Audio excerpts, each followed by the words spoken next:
Այսօր տեղի ունեցավ Ռուսաստանի Դաշնության և Հայաստանի Հանրապետության արտգործնախարարներ Սերգեյ Լավրովի և Էդվարդ Նալբանդյանի ասուլիսը։ Ինչպես նշեց Նալբանդյանը, ասուլիսին նախորդած հանդիպման քննարկումների կարևորագույն մասը իրենք նվիրել են Ղարաբաղյան հակամարտության կարգավորման հարցին։ Ադրբեջանի արկածախնդրությունը լրջագույն վնաս է հասցրել բանակցային գործընթացին։ Ռուսաստանի հետ, եռանախագահող այլ երկրների հետ մենք փորձում ենք հաղթահարելով Բաքվի կողմից շարունակաբար ստեղծվող խոչընդոտները, վերահաստատելով և ամրապնդելով 1994-95 թվականների համաձայնագրերով հաստատված զինադադարը, համապատասխան պայմաններ ապահովել կարգավորման գործընթացը բնականոն հուն վերադարձնելու նպատակով։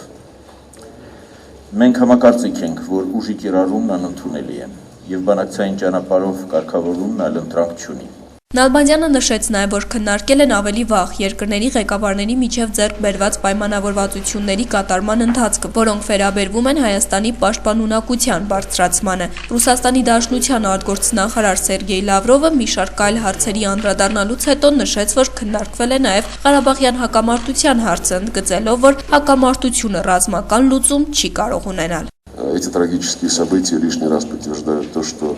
этот конфликт не имеет и не может иметь военного решения и может быть преодолен исключительно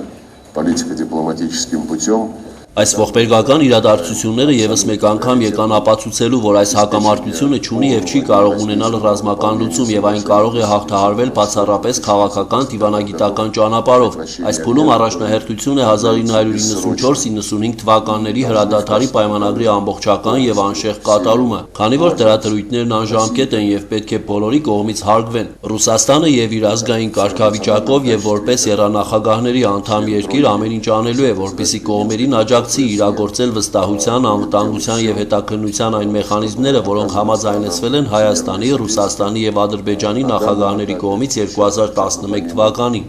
Полного уважения всех условий бессрочного перемирия